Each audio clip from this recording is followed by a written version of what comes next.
ஒரு சொட்டு தண்ணி இல்லை வீட்டில் குளிக்கிறதுக்கு. இந்த பூ மாதிரியே 4-5 குடம் தண்ணி எடுத்து ஊற்றி போட்டு போலான்னா பள்ளிக்கூடத்துக்கு நேராயிட்டுன்னு பறந்துக்கிட்டு நிற்கா. இருந்த அரை குடம் தண்ணியை ஊற்றி அவள் குளிச்சுட்டு போயிட்டா. இப்போ இவன் குளிக்க தண்ணி இல்லைன்னு நம்மகிட்ட நடந்து கத்திட்டு கிடக்கான்.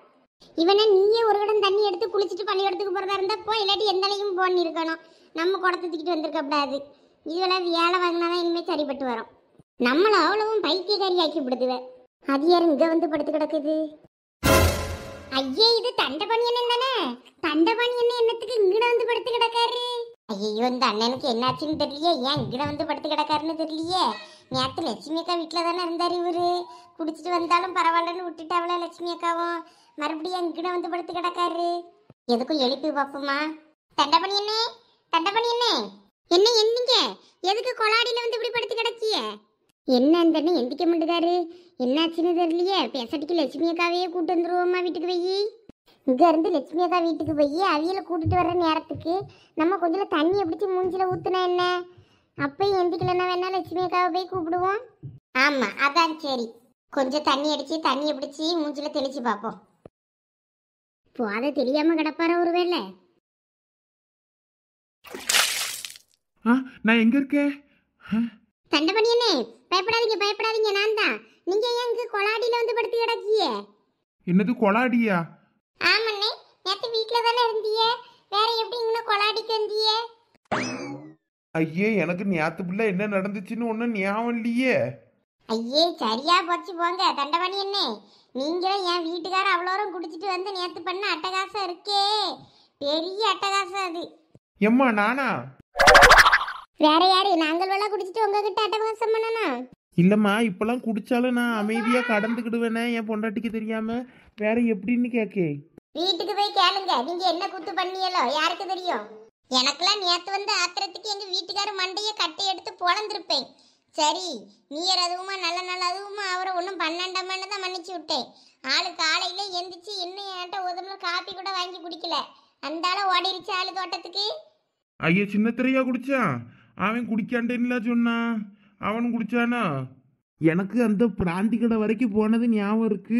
அதுக்கப்புறம் என்ன நடந்துச்சுங்கிறது தான் எனக்கு ஞாபகம் இல்லை. பத்துக்கம்மா, இப்படி நனவில்லாம போற வரைக்கும் குடிப்பாவளாக்கோ மனசே. தப்புதாம்மா. இப்ப எனக்கு எப்படி லட்சுமி மூஞ்சில முழிக்கன்னு தெரியலையே. லட்சுமி அக்கா மூஞ்சில முழிக்கலன்னா போய் முதுகுல முழிங்க. வேற என்ன பண்றது நீங்க பண்ண காரியத்துக்கு? ஐயோ, அவ என்னைய வீட்லயே சேர்க்க பண்றல. குடிச்சிட்டு வந்திருக்க விஷயம் தெரிஞ்சா நானே அவளுக்கு தெரியாம தான் எப்பயாயினும் கொஞ்சோல குடிப்பேன். வாங்க, முதல் லட்சுமி அக்காவை போய் சமாதானப்படுத்துற வழியை பாருங்க. குடிக்கிறவங்களுக்கு குடிதான் பெருசா இருக்கு, குடும்பம்லாம் கண்ணுக்கு தெரிய மாட்டேங்குது. இந்த குடியால எத்தனை குடும்பம் சீரழியுது. நம்ம குடிக்கப்படாதுன்ற எண்ணம் இதுகளுக்கு தானே வேணும். அடுத்தவனை குறை சொல்லி என்ன பண்ண? முத்து, பொங்கலுக்கு வெள்ளை அடிக்கணும் பத்துக்க. ஒழுங்கா வெள்ளை அடிக்க சீக்கிரம் வந்துரு. வேற வரேன்னு சொல்லிட்டு பொங்கல் நெருங்குற வரைக்கும் வராம இருந்துக்கிடாத. நானே கூட ஒரு யானியை போட்டு அடிச்சு விடுவேன். வேற என் மௌல திட்டிட்டு அடக்காளுவே, நீ ஒழுங்கா அடிக்க முடியா வேற யாரையாவது வச்சு அடின்னு. அதனாலதான் நான் அடிக்காம இருக்கேன். எப்போ வீட்டுல அண்ணன் கேட்டீங்களா இல்லையா வெள்ள அடிக்க? இல்ல அண்ணன் நான் வெள்ள அடிக்கிறேன் நீ வேண்டான்னு சொல்லி அப்புறம் நீ வந்தப்ப அனுப்பிச்சு விட்டீங்கன்னா எனக்கு வேற வந்த வேலை குடிக்காசாவது நான் வாங்கிட்டு தான் போவேன். பாத்துக்கிடுங்க. இல்ல அவரெல்லாம் வர முடியாருல. அவரை நான் அடிச்சு துரத்தியாச்சு. அவருக்கு இந்த வீட்டுக்கு எந்த சம்பந்தமும் கிடையாது. வீட்டுக்கு பொங்கலுக்கு வெளில அடிச்சே ஆகணும். நீ வந்து ஒழுங்கா வந்து அடிச்சு தந்துட்டு போ. என்ன வேலை கூலி என்ன ஆகுமோ, பெயிண்ட்டுக்கெல்லாம் என்ன ஆகுமோ சொல்லு, நான் காசு தந்துடுறேன். வாங்கி நீயே அடிச்சிரு. என்னக்கா சொல்றீங்க? அண்ணனை அடிச்சு வரட்டிட்டீங்களா? ஆமல, அதெல்லாம் உனக்கு தேவையில்லாத விஷயம். நீ வந்து வெளில அடிச்சு தர வரதா இருந்தா வா. இல்ல வராண்டேன்னா நான் வேற யாரையாவது தேடி பாத்துக்கிடியே. வேற யார்ட்டையாவது சொல்லி வச்சு அடிக்க சொல்லிக்கிடியே. இல்லக்கா நான் வாரு. அப்புறம் வந்து வீட்டை பாக்குறேன். எவ்வளவு வெள்ள அடிக்க பெயிண்ட் தேவைப்படும் என்ன ஏதுன்னு வந்து பாத்துட்டு உங்ககிட்ட காசை வாங்கிக்கிட்டு போறேன். சரி முத்து, சரி நான் வைக்கேன். சரிக்கா. நல்லதா போச்சு. இந்த முத்து வந்து வெள்ள அடிச்சு தரங்கிட்டான். இவனும் வரலன்னு சொல்லிட்டானா வேற எங்கேயாவது கான்ட்ராக்டருக்கு போறேன்னு சொல்லிட்டானா வேற யாரையாவது தான் தேடணுமேனு பார்த்தேன். எம்மா, காலேஜுக்கு போயிட்டாரம்மா? சரி பார்த்து போயிட்டு வா. அந்த பையனவன் நேத்து வச்சுட்டு போனானே, அந்த பொருளை எடுத்து வச்சிருக்கியா? கொண்டு போய் கொடுத்துறேன்னு. எடுத்து வச்சிருக்கேம்மா, கொண்டு போய் கொடுத்துட்றேன். சரிம்மா, காலேஜ் பஸ்க்கு லேட் ஆயிட்டு நான் போயிட்டாரேன். சரி பார்த்து போயிட்டு வா. என்ன என் முகம் மூஞ்சி வாட்டமா இருக்கு? அவன் அப்பனை நினைச்சதும் வருத்தப்படியாளோ? இந்த மனசன் பண்ற காரியத்துக்கு வேற இவரு நம்ம வீட்டுல வச்சுக்கிட்டு என்னத்த பண்ண? 2 பொட்ட பிள்ளைல வச்சிருக்கோம், கரை எத்தனன்னு என்ன இல்லாம இப்படி குடிச்சிட்டு நடு ரோட்ல கிடந்தா இவர் என்ன நீ வீட்டுல வச்சுக்கிட்டு இவரை பார்க்க? ஏதோ அவர் இந்த தோட்டத்தை பார்த்துக்கிடியதுனால கொஞ்சம் கையில் காசு வருது. அதை நான் இல்லைன்னு சொல்லலை. வர்ற காசை சேர்த்து வச்சு பிள்ளைகளுக்கு நகை சேர்ப்போம், நாலு நல்லது கெட்டது செய்வோன்னு நினைக்காம இப்படி குடிச்சிட்டு வந்து கிடந்தா என்ன அர்த்தம்? அதான் எனக்கு கோபமாக வருது. சரி, நம்மளே பிள்ளைகளை தனியாகவே வளர்த்துக்கிடலான்ற ஒரு வைராக்கியத்தில் தான் நம்ம இத்தனை நாள் வளர்த்தோம். இப்போ இனிமேல் அப்படியே இருந்துட்டு போனால் என்னன்னு தோணிடுது. இந்த மனுஷனுக்கு நம்மளாம் 4 பேர் மாதிரி நல்லா இருக்கணுன்ற என்ன வராண்டிங்க. வேற நான் என்னத்தை சொல்ல? மன்னிச்சு விட்டேன்னா இவருக்கு கொழுப்பு தான் அதிகமாகுது. இவ பைத்தியக்காரி, இவளை ஏமாத்திடலாம் நம்மன்னு குடிச்சிட்டு வந்து கிடந்துக்கிடியாரு. நேற்று ராத்திரி போனாரு, இப்போ எங்கன்னா கிடக்கார என்னமோ. எப்படியும் கோயில் வாசல்ல தான் கிடப்பாரு. காலையில எந்திரிச்சு போத தெரிஞ்சதான் வருவாரு. லட்சுமி, என்னையும் மன்னிச்சிரு லட்சுமி. இனிமே எக்காரணத்தை கொண்டு நான் குடிக்க மாட்டேன் லட்சுமி. நீரும் எத்தனை பொய் சத்தியம் தான் போடுவீருங்க. என் மேல சத்தியம் நீரு, பிள்ளைகள் மேல சத்தியம் நீரு. அப்பையும் நீரு குடிச்சிட்டு வந்து அமைதியா கிடக்கது எனக்கு தெரியதான் செய்யும். நானும் கண்டுக்காத மாதிரி இருந்தேன். சரி, பிரச்சனை வேண்டாமன்னு நடு ரோட்ல விழுந்து கிடக்க அளவுக்கு இப்ப கடந்துட்டியர்ல இன்னைக்கு. அப்படி நான் விட்டதுனால தானே நீர் இன்னைக்கு இப்படி கடந்தியரு. நான் அப்பயே மறுபடியும் விளக்கு மத்த எடுத்து சாத்தி வெளியே அனுப்பியிருந்தேன்னா இந்த நிலைமை வந்திருக்காதுல்ல. குடிச்சிட்டு ஆட்டம். இங்க பாரு லட்சுமி, நீ நினைக்க மாதிரிலாம் உங்ககிட்ட குடியெல்லாம் உடனே விட முடியாது. கொஞ்சம் கொஞ்சமா தான் நிப்பாட்ட முடியும். நீ நினச்ச உடனே குடிக்காதன்னு சொன்னால் அப்படியே குடிக்காமல் இருந்துட முடியுமா? நான் அப்பத்துலேருந்தே குடிச்சு பழக்கப்பட்ட ஆளு லட்சுமி. அப்படியே உடனே என்னென்னா எனக்கு கை காலெல்லாம் வடன்னு இருக்கும். கொஞ்சம் இந்த குளிருக்கு வேற எதமா இருக்குன்னு குடிச்சுவிட்டேன். அதுக்கு நீ இப்படியா பண்ணுவேன் லட்சுமி? நான் எங்கே போவேன்னு சொல்லி உன்னை விட்டா எனக்கு யார் இருக்கா? இங்க பாருங்க, நானும் நீங்க குடிக்கிறதுலாம் எனக்கு தெரியதான் செய்யும். ஆனா தெரியாத மாதிரி என் பாட்டுக்கு இருந்தேன்ல. ஆனா நீங்க நேத்து பண்ணின காரியத்துக்கு தான் எனக்கு கோபம் வருது. இந்த அளவுக்கா ஒரு மனுஷன் குடிப்பாருன்னு. நேத்து ஒரேடியா எதையாவது மோதி நீர் போய் சேர்ந்துரியர்னா என்னங்க பண்ணியது? அந்த 2 பிள்ளைகள் இருக்கு, அந்த என்ன உமருக்கு இருக்கா? நீ அதை பத்திலாம் யோசிச்சிருந்தா நீர் அப்படி கண்ணு மண்ணு தெரியாம குடிச்சிருப்பியறாங்க. நேத்து விழுந்து கிடந்தவன அந்த ஒரு சந்தியா காலேஜ் தானா, அந்த தூக்கி கொண்டு உங்களை வீட்டுல கொண்டு போட்டு போயிருக்கான். இப்படியா கிடக்குது? அந்த பிள்ளைகளுக்கு கேவலமா இருக்காதா? போற பிள்ளைகளுக்கு, படிக்க போற பிள்ளைகளுக்கு அந்த யார் என்னன்னே தெரியாது. உங்களை பார்த்து கொண்டு வந்து இங்க விட்டுட்டு போறான். அவனுக்கு என்னன்னு தெரியுமோ என்னமோ, அட்ரஸ் எப்படி கொண்டு வந்து விட்டானே தெரியல. ஒருவேளை சரசு வீட்டுக்காரன் சொன்னானா என்னமோ. அந்த மனுஷனும் குடிச்சிட்டு தான் வந்திருக்காரு. அங்க அந்த வீட்டுல என்ன கூத்தோ தெரியல. அந்த அளவுக்கு உங்களுக்கு குடி வெறி என்ன? இங்கே பாரு லட்சுமி, இனிமேல் சத்தியமாக இந்த மாதிரி ரோட்டில் விழுந்து கிடக்க அளவுக்கு குடிக்க மாட்டேன் லட்சுமி. என்னையே நம்பு. குடிக்க மாட்டேன்லாம் இனிமேல் சத்தியம் பண்ண மாட்டேன். ஆனால் இந்த அளவுக்கு ரோட்டில் விழுந்து கிடக்க அளவுக்கு இனிமேல் குடிக்க மாட்டேன் லட்சுமி. இந்த ஒரே ஒரு தடவை என்னையே நம்பு. ஒமுறை என்னத்தை நம்புறது? ஓய், ஒமுருட்ட பேசியும் பிரோஜனம் இல்லை, ஒன்றும் பிரோஜனம் இல்லை. ஒமுரு விருப்பம் போல இரும். என்னனையும் போகிறோம். இனிமேல் நான் ஒமுருகிட்ட எதுவும் கேட்க மாட்டேன். சோறு போட்டு தருவேன், சாப்பிட்டுட்டு வீட்டில் கடங்க. 2 பிள்ளைகளுக்காண்டி கடங்கன்னு போட்டுட்டு என் பாட்டுக்கு இருப்பேன். என் வேலை உண்டு ஜோலி உண்டுன்னு. அப்படின்னா என்கிட்ட பேச மாட்டியா லட்சுமி? நீ ஒமுருகிட்ட பேச என்னது போயிருக்கு? என்ன சொன்ன கேட்கவா போறியாரு? எது சொன்னாலும் ஒமுரு விருப்பத்துக்கு என்னத்தையாவது பண்ணிக்கிட்டு இருப்பியாரு. வேற நான் என்னத்துக்கு சொல்லணும்? இங்க வாரு பெரிய பொண்ணு, இந்த வருஷம் பொங்கலுக்கு ஜல்லிக்கட்டு போட்டி வைப்பாவல்ல? ஆமா, ஏன் நீ மாட்டை அடக்க போறியோ? ஐயா இல்ல பெரிய பொண்ணு, இந்த அலங்காநல்லூர்ல எல்லாம் ஜல்லிக்கட்டு போட்டி வைப்பாவ இந்த மாட்டை அடக்குது. அம்மா, அங்க இந்த வருஷம், இந்த இதுக்கு முன்னாடி ஒரு வருஷம் போன பேரு போட்டி பார்க்க. அப்ப நம்ம புருஷனெல்லாம் இறக்கி விட்டோம்ல, அந்த மாதிரி இந்த வருஷம் என் புருஷனை இறக்கி விட்டு கட்லோ பீரோவோ என்ன பொருளா இருந்தாலும் சரி ஏதாவது ஒன்று வின் பண்ணிட்டு வர சொல்லிடணும். ஏழா உன் புருஷன் மேல அவ்வளோ கொலவெறியா உனக்கு? மாடுகிட்ட முட்டு வாங்குறதுக்கு அனுப்பி விடணுங்க. போன தடவையே உங்க வீட்டுக்கார அந்த மாடு குத்தி தூக்கி எரிஞ்சிச்சே, அதை பார்த்துமா மறுபடியும் அனுப்பணுங்க? மாடு குத்தி தூக்கி எரிஞ்சதுல அவர் ஏரில் பறந்ததெல்லாம் என் கண்ணு முன்னாடி இருக்கு. அப்பயும் நீ எப்படிதான் இப்படி மனசாச்சே இல்லாமையா அலங்காநல்லூர் ஜல்லிக்கட்டுல மாட்டை எடுக்க அனுப்புறேன்னு சொல்றியோ? ஏன் உன் வீட்டில் எந்த பொருளுமே இல்லையா என்ன? ஐயா அதுக்கெல்லாம் இல்லை பெரிய பொண்ணு. நீ எப்படியும் தை லாஸ்ட்டுக்குள்ள எப்படியும் பால் காய்ப்பு வைப்பல்ல? ஆமா. அந்த பால் காய்ப்புக்கு நான் என்ன செய்யணுங்கிறது அந்த பொங்கல் அலங்காநல்லூர் போட்டியில எங்க வீட்டுக்காரு என்ன ஜெயிச்சுட்டு வராரோ அதுதான் உனக்கு பால் காய்ப்பு கிஃப்டா தரணும்னு இருக்கேன். அதனாலதான். அட பியாதியில போவா. இங்க பாரு, என் விட்டு பால் காய்ப்புக்கு நீ ஒண்ணுமே பண்ணலனாலும் சரி, உன் புருஷனை கொண்டு போய் அங்கே இறக்கிறாத மாட்டுக்கிட்ட. ஐயா அதெல்லாம் சரிப்பட்டு வராது. நீ இப்ப இப்படிதான் சொல்லுவா, அப்புறம் பால் காய்ப்பு முடிஞ்சது என்ன சொல்லுவா? நீ எனக்கு ஒரு சொம்பாவது வாங்கி தந்தியா அப்படின்னு சொல்லி கேட்பான். அதெல்லாம் சரிப்பட்டு வராது. நான் அலங்காநல்லூர் ஜல்லிக்கட்டுக்கு இந்த தடவை எங்க வீட்டுக்கார கொண்டு போய் இறக்குறது தான். அந்த தொப்பிக்காரன் யாரில் பறந்தாலும் சரி, காலமாட்டு காலில் போய் நசுங்கினாலும் சரி, அதெல்லாம் எனக்கு தெரியாது. அந்த ஜல்லிக்கட்டு போட்டியில் ஜெயிச்ச கிஃப்ட் தான் பெரிய பொண்ணு வீட்டுக்கு பால் காய்ப்புக்கு தரணும்னு நான் ஒரு வைராக்கியமாக ஆயிட்டேன். முடிவு பண்ணிட்டேன் நான் என் மைண்டில். அதை நான் மாற்றிக்கிட மாட்டேன்.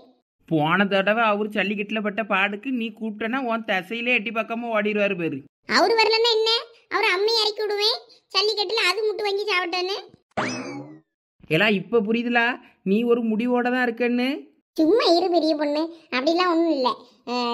வயசானவியெல்லாம் மாடு வந்து எப்படியும் அப்படியே மயங்கி நின்றோம், அதுக்கு தான் சொன்னேன். சரி வா லட்சுமி அக்கா வீட்டுக்கு போவோம். உனக்கு எப்படியும் ஜல்லிக்கட்டில் வின் பண்ணுற ப்ரைஸ் தான், அது எதாக இருந்தாலும் நீயே முடிவு பண்ணிக்க. அது பாத்ரூம் போலி பக்கெட்டாக இருந்தாலும் சரி, வா போவோம். லட்சுமி அக்கா வேற நேற்று தண்டை பண்ணியன்னு அடித்து வரட்டி விட்டுட்டாவ ராத்திரி. அந்த ஆள் எங்கே போனாரோ என்னமோ. லட்சுமி அக்கா மூக்க சிந்திக்கிட்டு வீட்டில் இருக்கோம். பிள்ளைகளெல்லாம் பள்ளிக்கூடத்துக்கு போச்சா இல்லையோ, வா போய் என்னன்னு பார்ப்போம். ஆமாம் ஆமாம், பிள்ளைகள் பள்ளிக்கூடத்துக்கு போச்சா என்னன்னு பார்க்கணும். வேற அதுவெல்லாம் சேர்ந்தாயி அம்மா கூட அழுதுகிட்டு இருக்கக்கூடாதுல்ல. ஏ அம்மி கல்லில் ஆட்டி வச்ச நாட்டு கோழி கொதிக்குதுங்க, கும்மி பாட்டு பாடிக்கிட்டே பொண்ணுங்களும் மின்னுக்குதுங்க. என்ன உமா, இன்னும் நீ ஒரு மூடிலே இருக்க போல இருக்கு. என்னன்னு தெரியல பெரிய பொண்ணு, இந்த பாட்டை கேட்டா தானா கை காலெல்லாம் ஆடுது திரும்ப எனக்கு. எது நரம்பு தளர்ச்சியா இருக்க போகுது, ரொம்ப ஆடுதுண்ணா. சும்மா இருல பெரிய பொண்ணு, இப்பெல்லாம் நான் இந்த பாட்டையே தான் வைப் பண்ணிக்கிட்டு இருக்கேன் தெரியுமா வீட்டுல. பாடுறா, அப்ப அடுத்த லைனை பாடு பார்ப்போம். விடிய விடிய விஷ் பண்ணி வாய் ஃபுல்லா வலிக்குதுங்க, இன்ஸ்டாவிலும் யூடியூபிலும் நீ சாங்கு தெரிக்குதுங்க. நைட்டு ஃபுல்லா வெடி வெடிச்சு கையும் காலும் உதறுதுங்க, ஆசையோடு பேச வந்த மாமா மனசு பதறுதுங்க. அவன் பாசத்தில 10 முத்தம், அரும்பு மீச முள்ளா குத்தம், நெஞ்சிக்குள்ள என்ன சத்தம், உசுறு மொத்தம் உன்ன சுத்தம், கண்ட கனவு பழிச்சிருச்சு, நினைச்சதெல்லாம் நடந்துருச்சு.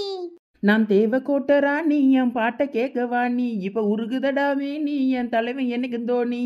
நீ திறமையால வளர்ந்து வரணும் மேல, உழைப்பு உன்ன விடாதுடா கீழே. லட்சுமி ப்ளீஸ் லட்சுமி என்கிட்ட பியாசு. இங்க பாருங்க, சும்மா தேவையில்லாம என்னை வெறுப்பேத்திக்கிட்டு இருக்காதீங்க பத்துக்கிடுங்க. இந்த நடிப்பெல்லாம் கொண்டு போய் வேற எங்கேயாவது காட்டுங்க. உங்களை நம்பி நம்பி ஏமாந்தது போதும். நான் உங்கள்கிட்ட பேசுறதுக்கு ஒன்றும் இல்லை. உங்களை ஒன்றும் நான் அந்த வீட்டை விட்டு இப்போ போங்கன்னு சொல்லலை. இந்த வீட்டிலே இருங்க, எல்லாம் சாப்பிடுங்க, நல்லது கெட்டதில் எல்லாம் பங்கேற்றுக்கிடுங்க. ஆனால் என்கிட்ட பேசாதீங்கன்னு தான் சொன்னேன்.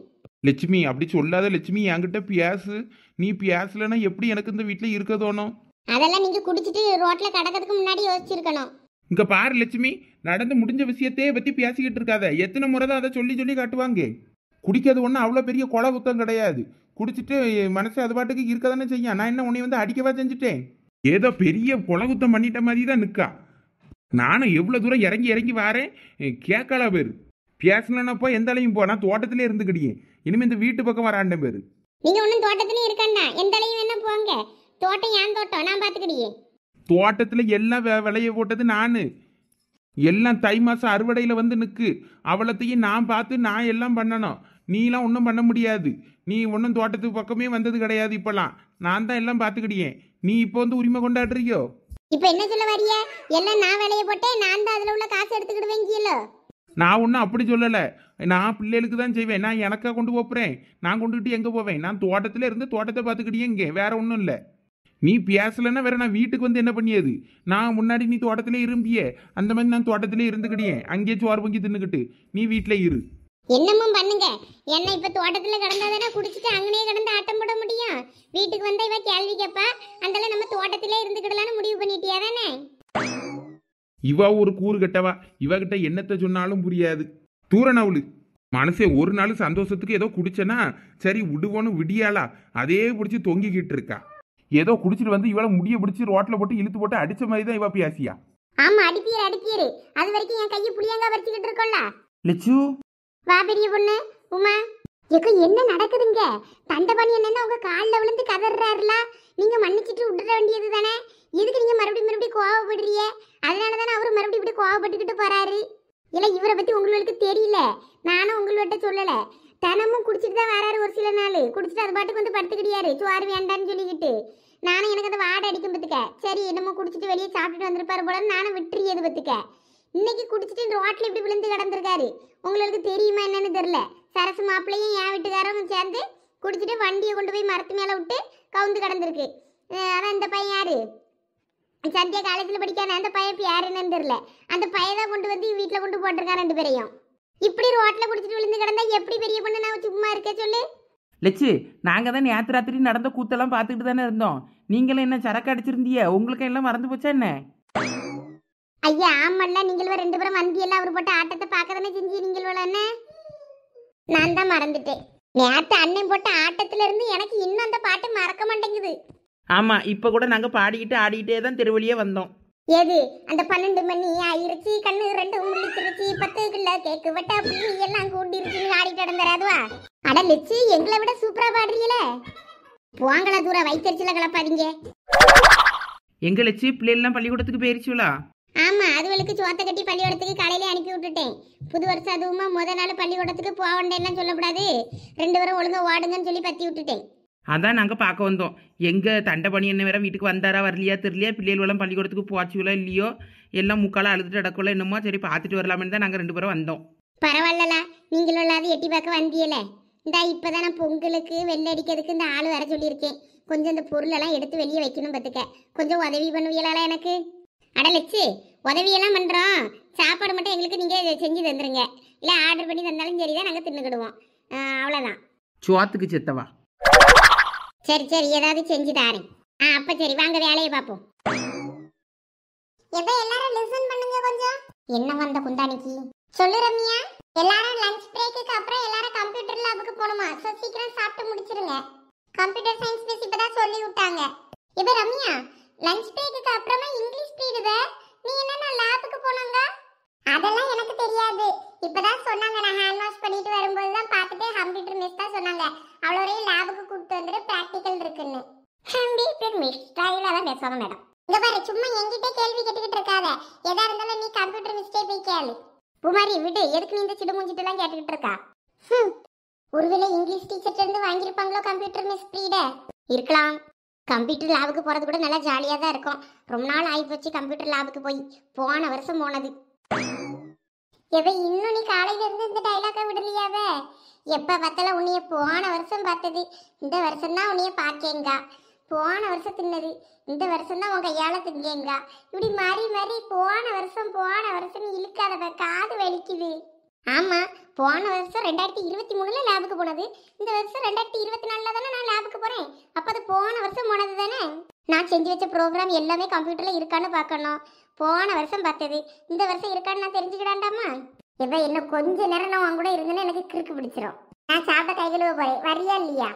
போன வருஷம் கை கழுவ அந்த இடத்துக்கு போனது, இந்த வருஷம் தான் இப்பதான் போறேன். ஐயோ, இவ என்னைய பைத்தியம் பிடிக்க வச்சிருவா போல இருக்க. எவ மாதிரி நில்லு, நானும் வரேன். இந்த சரண் பையன் எங்கே போனான்? காலையிலேருந்து இவன்கிட்ட பேச நான் ட்ரை பண்ணிக்கிட்டே இருக்கேன், பேசவே முடியல.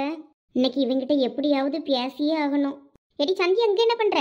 அது ஒன்றும் இல்லைப்ப, சரணை தேடிக்கிட்டு இருக்கேன். அடி பைத்தியக்காரி, அவனை கிரவுண்டில் தேடிக்கிட்டு இருக்க. அவன் கேன்டீன்லலாம் இருந்தான். கேன்டீன்லையா? கேன்டீனில் நான் பார்த்தேனே இல்லையே. அவனும் குமார் அந்த பக்கம் தான் போனாங்க நான் பார்க்கும்போது. ஆமாம், அவன் எதுக்கு நீ பார்க்கணும்? அவன் எதுக்கு அதுக்கு தேடிக்கிட்டு திரியிறா? கிளாஸில் வரும்போது பேச வேண்டியது தானே. அவன் கிளாஸ் ரூமில் வச்சு பார்க்கவே மாட்டேங்கிறான், திரும்பி திரும்பி இருந்துக்கிட்டுறான். இன்னைக்கு நான் கூப்பிட்டா கூட திரும்பி எட்டி கூட பார்க்க மாட்டேங்கிறான். அவன் பாட்டுக்கு போய்கிட்டே இருக்கான். என்னன்னு தெரியல அந்த பைத்தியக்காரனுக்கு.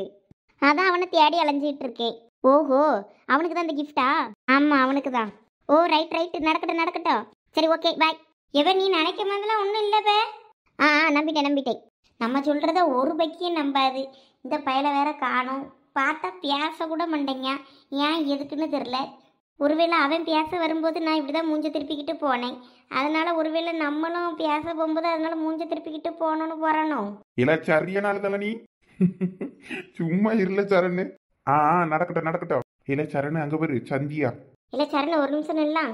இல்ல குமார், எனக்கு இப்பதான் ஞாபகம் வருது. கோச் அப்பவே கூப்பிட்டு விட்டாரு என்னைய. நான் போக மறந்துட்டேன்.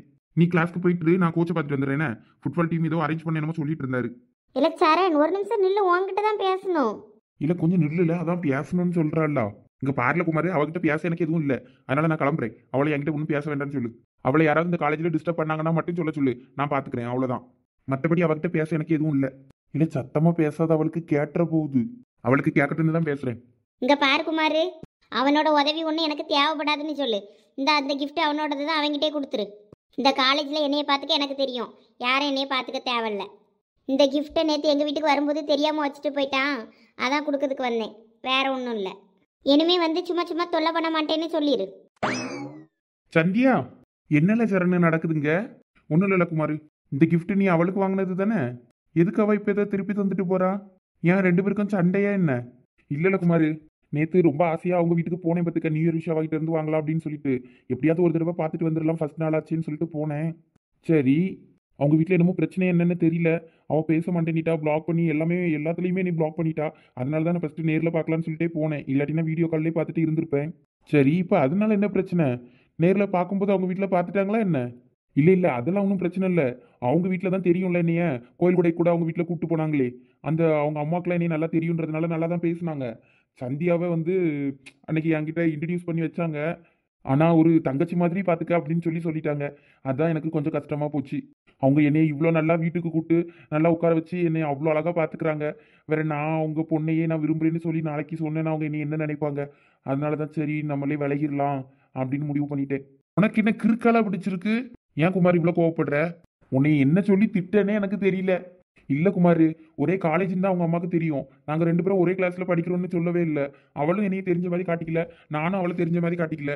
அதனால தான் இதான் என்னோட பொண்ணு, பத்திரமா பார்த்துக்கன்னு சொல்லும்போது வேற நான் என்ன பண்ணுறது? அவள் என்னோட கிளாஸ் தான், நாங்கள் ரெண்டு பேரும் ஃப்ரெண்ட்ஸ்ன்னு சொன்னால் நாளைக்கு ஏதாவது ஒன்று சொல்லும்போது அப்போவே இந்த பையன் நம்ம வீட்டுக்கு வந்தானே, அப்போ இவங்க மனசில் இந்த மாதிரி எண்ணம் தான் இருந்திருக்குன்னு நினச்சிட்டாங்கன்னா என்ன பண்ணுறது? இந்த பையன் நம்மளை முட்டாளாக்கிட்டான்னு நினைப்பாங்க. அவங்க பொண்ணு மேலேயும் அவங்களுக்கு கோவம் வரும். அவங்க அண்ணன் தங்கச்சி மாதிரின்னு சொல்லும்போது நாங்கள் ரெண்டு பேரும் லவ் பண்ணுறோன்னு அந்த இடத்துல சொல்லவா முடியும்? இதில் வேற சந்தியா இன்னும் என்னை லவ் பண்ணுறேன்னு சொல்லவே இல்லை. அவள் ஜஸ்ட் ஃப்ரெண்டுன்னு தான் சொல்லிக்கிட்டு இருக்கா. அதனால நானும் ஓப்பனாக அவங்க அம்மா கிட்ட போயிட்டு இவ என் லவ்வர் தான், நான் இவ்வளோ விரும்புகிறேன், இவ்வளோ கல்யாணம் பண்ண ஆசைப்படுறேன், நான் போய் பேசவா முடியும்? நீ சொல்றதெல்லாம் சரிதான், அதுக்குன்னு தங்கச்சியாவே ஏற்றுக்க முடிவு பண்ணிட்டியா? இங்க பாரு குமார், அவங்க என்னைய ஒரு பையன் மாதிரி நினைக்காம அந்த பிள்ளைய விரும்புற ஒரு பையனா மட்டும் என்னைய நினைச்சாங்கன்னு வை, என்னை எதிர்த்து என் பொண்ணை பேசாத, என் பொண்ணுகிட்ட பழகாத, நீ வராதன்னு சொன்னா கூட நான் அந்த பொண்ணை அவங்க வீட்டை எதிர்த்து அந்த பொண்ணை கூப்பிட்டு வர முடியும்.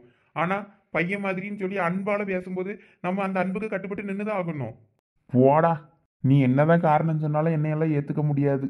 ஆனா எனக்கு தெரிஞ்சு இன்னைக்கு சந்தியா உங்ககிட்ட பேச வரும்போதெல்லாம் சிரிச்ச முகத்தோட தான் வந்தா. நீ தான் இப்ப அவளை வெறுப்பேத்தி அனுப்பிட்ட. பரவாயில்ல, அவளுக்கு என் மேலே ஏற்கனவே ஒரு சின்ன சாஃப்ட் கார்னர் உண்டு. நேற்று வேற அவங்க அப்பா அங்கே ஆக்சிடென்ட் ஆகி கிடந்தாங்க, அவங்கள கொண்டு போய் வீட்டில் சேர்த்ததுனால என்னமோ அவளுக்கு என் மேலே ஒரு எக்ஸ்ட்ரா பாசம் வந்துச்சோ என்னமோ. அந்த இதே அவளுக்கு ஒரு வேளை லவ்வாக மாறிச்சுன்னா அவளுக்கு இன்னுமே அது கஷ்டமாகும்ல. அதனால இப்போவே அவாய்ட் பண்ணுறது தான் நல்லது. என்னமோ போ. இந்தா, நீ இந்த கிஃப்ட்டை கையில் கொடுத்துட்டு வந்தியா, சும்மா வேண்டாம் விருப்புக்கு வீட்டில் வச்சுட்டு வந்தியா? நான் அங்கே சோஃபாலே வச்சுட்டு வந்துட்டேன், அவகிட்ட கொடுக்கல. அவங்க அம்மாக்காக இப்போ உன்னோட லவ்வை விட்டு கொடுத்துட்ட, அதானே?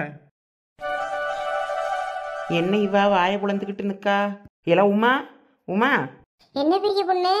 என்னலா வாயை புலந்துக்கிட்டு நிற்கா? இல்ல பெரிய பொண்ணு, லட்சுமி அக்கா வீட்டுல இவ்ளோ சில்வர் பாத்திரமும் பில்தான பாத்திரமுமானு எனக்கு அப்படியே ஷாக் ஆயிட்டு.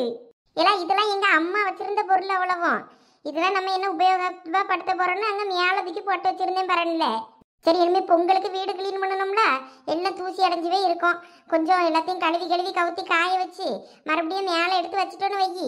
பிள்ளைகளை கட்டி கொடுக்கும் போது அதுகளுக்கு என்னென்ன தேவையோ பார்த்து எடுத்து கொடுத்துக்கிடலாம் பத்தியா? அதுக்கு தான். பரவாயில்ல லட்சுமி அக்கோ, உங்க பிள்ளைகளுக்கு நீங்க நல்லா எல்லாம் எடுத்து பத்திரமா வச்சிருக்கீங்க. நானும் தான் இருக்கேனே, என்ன புது பாத்திரம் இருந்தாலும் சரி உடனே புழங்கிடணும் அப்படின்னு உடனே புழங்கி அதை அழுக்கா ஆக்கிடுவேன் பார்த்துக்கிடுங்க. ஒன்றுக்காவாத வரைக்கும் யூஸ் பண்ணிக்கிட்டு இருப்பேன். நீங்கள் பரவாயில்லக்கா, எல்லாம் எடுத்து வச்சிருக்கிய, நல்லா சின்ன பொருளை கூட விடாம. ஆமாம், வேற நாளைக்கு சீர்வரிச பொருள் பொம்பளை பிள்ளைகளுக்கு கொடுக்கணும்ல, அப்போ இதில் தேவைப்படியதை எடுத்து போட்டுக்கிட வேண்டியதுதான். எவளுக்கு என்ன வேணுமோ எடுத்துகிட்டு போங்கன்னு. ஆமாம் லட்சுமி, நீங்கள் சொல்லியது சரிதான். நம்ம என்ன பெரிய பொண்ணு மாதிரியா? பெரிய பொண்ணுக்கு அவிய அண்ணே வீடு பால் காய்ப்புக்கு வீட்டில் அவ்வளோ சீர்பொருளாம் வாங்கி கொடுக்காராம். நமக்கு அந்த மாதிரி யார் வாங்கி தருவா சொல்லுங்க? நம்ம பிள்ளைய கல்யாணம் பண்ணி கொடுத்தா கூட அந்த மாதிரி செய்ய முடியாதப்பா. ஏ அப்பா, எங்க மைனியோட மேலே வைத்தறிச்சிட்டுல பொங்கியால? இல்ல பெரிய பொண்ணு, சொன்னேன். நல்லா சொன்னப்பா, உன் வைத்தறிச்சல் நல்லா உன் மூஞ்சிலே தெரியுது. நான் வைத்தறிச்சல் பட்டு என்ன ஆக போகுது? என் மூவலுக்கு நான்லாம் வீட்டில் கிடக்கிற பழசு பட்டை பாத்திரத்தோட தான் அள்ளி கொடுக்கணும். புதுசாலாம் எங்கே போய் வாங்கி கொடுக்க? நீண்ட கையில் இருந்தாலும் கொடுக்காண்டிய மாமியா வீட்டுக்குள்ள போகுதுன்னு. ஆமாம், கட்டி கொடுத்த அப்புறம் மாப்பிள்ள தானே பொண்ணை பார்த்துக்கிடணும். இவெல்லாம் கொண்டு போய் கொடுக்கணும். நான்லாம் கொடுக்க மாட்டேன். நான்லாம் நகையே கேட்காத மாப்பிள்ளையா தான் பார்த்து கட்டி கொடுப்பேன் என் பிள்ளைய. அப்பனா கடைசி வரைக்கும் நீ உன் பிள்ளைய உன் வீட்டிலேயே தான் வச்சிருக்கணும். என் பிள்ளையெல்லாம் அப்படியே கொத்தோட தூக்கிட்டு போயிடுவாங்க. என் பிள்ளை அவ்வளோ அழகு. நகையே வேண்டாம், பொண்ணை மட்டும் கொடுங்கன்னு கட்டிட்டு போவானா இல்லையான்னு பாரு. இனிமே வர காலத்தில் அப்படி இருந்தால் சந்தோஷம்தான். சரி வாங்க வேலையை பார்ப்போம். ஆமாம், பின்ன என்ன, நகை போகிற போக்குக்கு நகையை போட்டு எங்கே கட்டி கொடுக்க முடியும்? ஆமாம் லட்சு, உங்கள் மோளுக்கு எவ்வளோ பவுன் நகை சேர்த்து வச்சிருக்கிய? தள்ளிக்கலாம். நகைக்கு நான் எங்க போறது? போய் நகை கடையில கொள்ளதான் அடிக்கணும். பாத்தியா பெரிய பொண்ணு, இந்த லட்சுவ நகையை பத்தி கேட்ட உடனே எப்படி குடுக்குடுன்னு உள்ள ஓடிட்டு போயிரு. எப்படியும் ஒவ்வொரு பிள்ளைக்கும் 40-50 பவுன் சேர்த்து வச்சிருக்கோம் லட்சு. நம்ம கிட்ட சொல்லக்கூடாதுன்னு தான் இப்படி ஓடுது. எது 40-50 பவுனு நீ பார்த்த? எல்லாம் பெரிய பொண்ணு, லட்சுவை பத்தி உனக்கு தெரியல, அதனாலதான் நீ இப்படி பேசிட்டு இருக்க. தண்டபாணி என்ன வந்த அப்புறமா எவ்வளவு தடவை அவிய நகை கடைக்கு போயிருக்காவ தெரியுமா நகை வாங்குறதுக்கு. உன்கிட்ட சொல்லாம கொள்ளாம இந்த சந்தைக்கு போறேன், காய் வாங்க போறேன், அது வாங்க போறேன், இது வாங்க போறேன்னாலும் அப்பப்போ தேங்காய் வெட்டினாலும் சரி மாங்காய் வெட்டினாலும் சரி என்னதுனாலும் பல்கா கிடைக்க காசுல போய் நகை வாங்கிடுது. ஆமாம், உன்கிட்ட சொல்லிட்டு தானே வாங்க போறாவ. சும்மா இரு பெரிய பொண்ணு, நீ விவரம் தெரியாம பேசிக்கிட்டு இருக்க. நீ ஒரு பச்சை குழந்தை மாதிரி அவியலுக்கு. அவிய நீ என்ன சொன்னாலும் நம்புற. நான்லாம் உஷாரா இருக்கிறதுனாலதான் நான் கண்டுபிடிக்கேன். ஆமாம் ஆமாம்மா, கண்டுபிடிச்சி கிழிச்சிட்டா. நீ நம்புனா நம்பு, நம்பலன்னா போ. பெரிய பொண்ணு, ஆஹா லட்சுக்கு நம்ம பேசுனது கேட்டுட்டு விளக்கு மரம் கையுமா வந்து நிற்கு. பெரிய பொண்ணு, நீ நல்லா உயரமா இருக்கிறதுனால கொஞ்சம் இந்த ஒட்டடையை கொஞ்சம் இந்த விளக்கு மாத்த வச்சு அடிச்சு தரியா? நல்ல வேலை, நம்மள அடிக்கிறதுக்கு விளக்கு மாத்த தூக்கிட்டு வரல. எங்க வீட்டுக்காரர் இருந்தா அவரே ஒட்டடை அடிச்சிருவாரு பத்துக்க. எப்பயும் அவரு குவாச்சிக்கிட்டு கிளாச்சிக்கிட்டு போயிட்டாரு இனிமே தோட்டத்துக்கு. நீ தான் கொஞ்சம் இந்த ஒட்டடையை மட்டும் கொஞ்சம் அடிச்சுதாயா? சரி லட்சு, நான் அடிச்சு தரேன். ஆமா லட்சு, தண்டபாணி என்ன இப்படி திடீர்னு குவாச்சிக்கிட்டு போயிட்டாவல, இனிமே எப்படி சமாதானம் ஆவிய ரெண்டு பேரும்? ஏலா உமா, தண்டபாணி என்னன்னா லட்சுவும் சண்டை போடியதெல்லாம் ஒரிஜினல் சண்டைன்னு நினச்சிக்கிடாத. இதெல்லாம் செல்ல சண்டைகள். இப்போ இப்படி தான் சண்டை போட்ட மாதிரி நடிச்சுக்கிடுவா பார்த்துக்க. 2 நாளைக்கு அப்புறம் தண்டபாணியனுக்கு ஏதாவது ஒன்றுன்னு வையா, ஆள் துண்டை காணும் துணியை காணும்னு ஓடிடும். ஐயோ என் புருஷனுக்கு என்னாச்சு ஏதாச்சுன்னு. ஆமா ஆமா பெரிய பொண்ணு, நீ சொல்றது சரிதான். இதுக்கு முன்னாடி கூட தண்டபணியனுக்கு காலில் அடிபட்டு நடந்தா அதுக்கப்புறம் இவ பாடு பார்க்க ஆரம்பிச்சாவ. அதுக்கப்புறத்துல இருந்துதான் தண்டபணியனை வீட்டுக்குள்ள சேர்த்துக்கிட்டாவ. பாத்தியா? ஏலா புருஷனுக்கு ஒண்ணுன்னா வேற ஒரு பொண்டாட்டிக்காரி பாடு பார்க்கண்டலாக்கும். இதெல்லாம் ஒரு விஷயம் நீங்க பேசுறீங்க. அதெல்லாம் ஒத்துக்க முடியாது லட்சு. நான் அடிச்சு சொல்லுவேன், உங்களுக்கு தண்டபாணி அண்ணன் மேல பாசம்தான் பாசம்தான் பாசம்தான். இவ்வளோ ஒருத்தி இவளோட வேலையை பார்க்க சொன்னா இவ்வளவு இங்க வெட்டி நியாயம் பேசிட்டு அடப்பழுவ. இவனு லட்சு காண்டெல்லாம் தண்டபணியனே விடியாவ. அப்பயும் ஆனா எப்படி பிகு காட்டிச்சுன்னு பாத்தியா? அதான் சொல்லியன்ல உமா, அதெல்லாம் செல்ல சண்டைகள். அவிய காலில் உளியதும், இவிய பிகு பண்ணியதும், அப்புறம் அவிய கிட்ட கோவப்படியதும், இல்லை இவிய கிட்ட கோவப்படியதும் மாறி மாறி இருக்கும். இனிமேல் 2 நாள் தண்டை பண்ணினே தோட்டத்தில் கிடப்பாவளா. அதுக்கப்புறம் ஓடுவாவ. வீட்டுக்காரர் சாப்பிட்டாரோ இல்லையோ என்னமோன்னு நினச்சிட்டு அதுக்கப்புறம் ஆள் ஓடும் தோட்டத்துக்கு. இப்படி மாறி மாறி ஒரு 3 மாதத்துக்கு ஒருக்க அப்படி ஒரு சண்டையை போட்டு கிளாச்சிட்டு கிடப்பாவ 2 வாரம். இதுக்குதான் சின்ன பயவுள்கிட்ட இப்ப சகவாசம் வச்சுக்கிட கூடாதுங்கிறது.